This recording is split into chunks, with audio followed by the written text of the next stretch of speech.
Bill Koenig, who has served in the White House press corps for almost 16 years. And my goodness, what an inside position watching the various presidents he's served with. And I like to keep in touch with you through my Facebook, Jan Markell's Olive Tree Ministries. Get my print or e-newsletter. I keep in touch with you that way. Encourage you to get a couple of CDs of this programming. Give my office a call. You can become a CD subscriber as well. $15 a month. And follow us on Twitter at Olive Tree Min. The website is olivetreeviews.org. If you'd like to reach Bill Koenig, watch.org. And I've given a couple of teases, gentlemen, about the Internet. Well, if we lose control of the Internet, which America currently has control of it, this really could be a very serious situation because right now, as of October 1st, it's going to go into the hands of the United Nations, apparently. And this has been an amazing tool to get the truth out. The World Wide Web websites probably will be censored if it goes under UN control. The majority of the world does not have free speech. There'll be restrictions on Christian organizations. Bill Koenig, speak to us about this. By midnight on September 30th, the U.S. is supposedly giving up Internet stewardship, and it's looking like it might end up in the United Nations' hand, which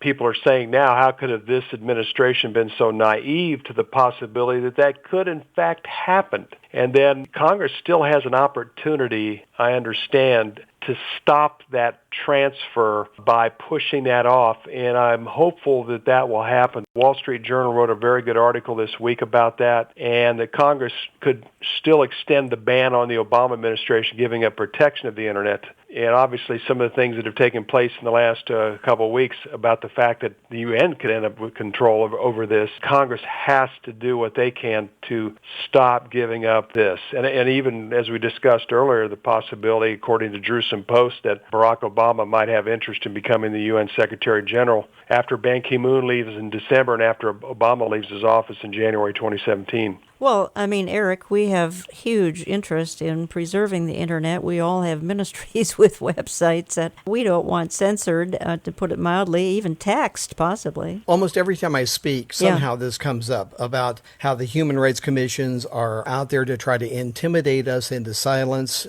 to not speak up. And now we're faced with Eric Schmidt and Google and what they're doing, talking about a hate speech spell checker.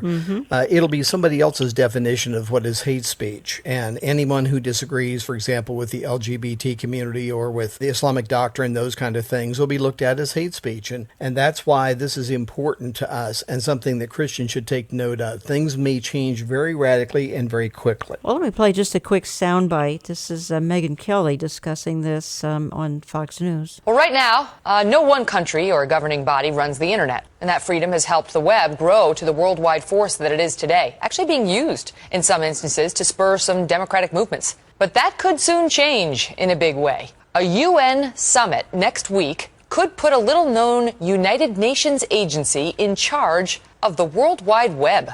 And some countries like China, Russia, and Iran that already have tight controls on cyberspace are now actively lobbying for new global rules that could allow them to, for example, eavesdrop at will or censor content.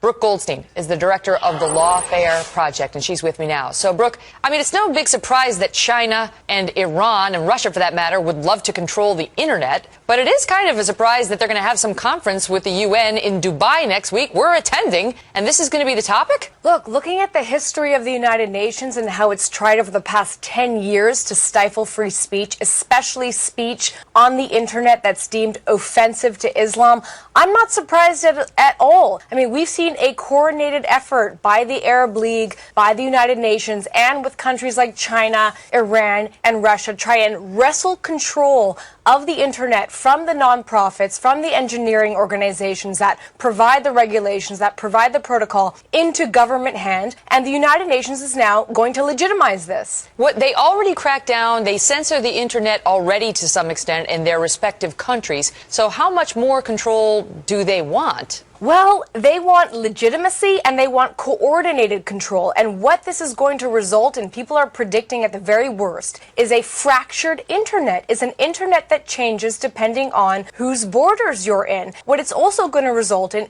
are high levels of taxes for internet providers. So US-based companies like Google or Yahoo who want to provide their services to Russia, to China, are going to be taxed. And that's going to be an incentive not to provide it. It's also going to create a very highly coordinated censorship, something that we've never seen before. And again, it's going to be legitimized by the United Nations. And while you think the Obama administration would stand firm against this type of censorship, what we're seeing are qualified condemnations of it. We have, for example, Terry Kramer, who's the United States State Department spokesperson who's going to be representing us at this Dubai conference. He said, quote, "We don't want to preach to others." Well, the contrary is true. We have the responsibility to preach to others what free speech regulations are not allowed on the internet. I hope that little soundbite that it portrayed some of the seriousness of this issue. It's incredible. Yeah. That was so well done, and she couldn't have put it better. Yeah, let's wrap this up. We need to remind folks that